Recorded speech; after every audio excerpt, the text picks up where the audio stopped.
Hello everyone, welcome back to my channel. আজকে তোমাদের সাথে নতুন দুটো রেসিপি শেয়ার করব। চলো ফার্স্টেই শেয়ার করে নিই ম্যাঙ্গো পুডিং রেসিপি। প্রথমেই কড়াইতে দুধটা জাল দেওয়ার জন্য দুধটা ঢেলে নিয়েছে। তারপর এদিকে মা আমগুলোকে ভালো করে একটা সুন্দর পেস্ট তৈরি করে নিয়েছে আমের। তারপর দুধের মধ্যে পরিমাণ মতো চিনি দিয়েছে। এটা তোমরা তোমাদের টেস্ট অনুযায়ী দেবে।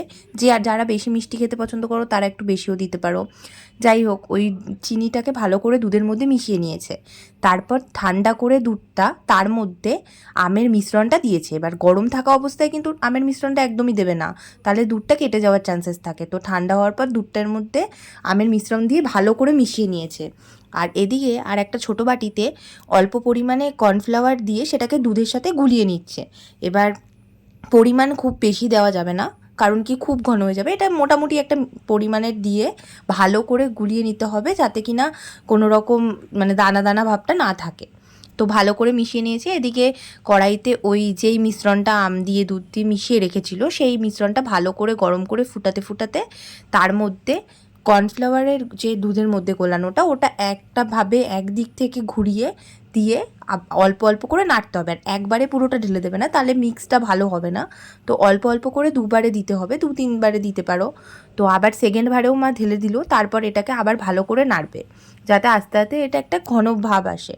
তো এইবার আর একটা কাচের বাটিতে অল্প করে তেল মাখিয়ে নিচ্ছিল, কারণ কি একটু যাতে পরে এটা যখন ঠান্ডা হয়ে যাওয়ার পর জমাট বাঁধবে আমাদের বের করতে সুবিধা হয় ওই জন্য। তারপর মিশ্রণটা ওই বাটিটাতে ঢেলে দিল। তোমাদের যে যতটা কোয়ান্টিটি সেই অনুযায়ী তোমরা বাসনে রাখতে পারো। যাই হোক, এটাকে ঠান্ডা করে এবার ফ্রিজে রেখেছে। ফ্রিজ থেকে বের করে চলো রেডি আমাদের ম্যাঙ্গো পুডিং। এইবার এটাকে সার্ভ করে নেওয়ার পালা।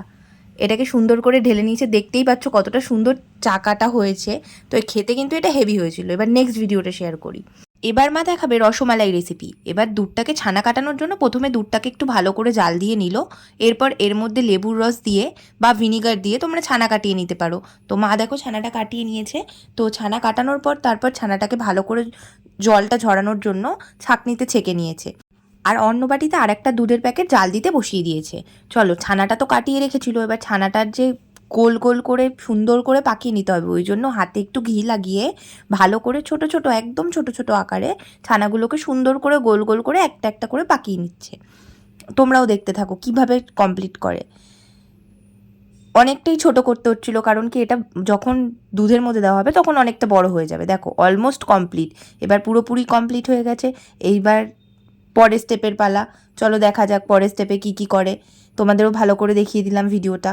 এইবার একটা কড়াইতে জলের মধ্যে চিনি দিয়ে শিরা তৈরি করে নেবে। দেখো এবার চিনি আর জলটা যখন ভালো করে ফুটছে আস্তে আস্তে সেটাকে ভালো করে ঘন করে ফুটিয়ে নিতে হবে, যাতে একটা চিটচিটে ব্যাপারটা তৈরি হয়, শিরাটা ভালো মতো হয়।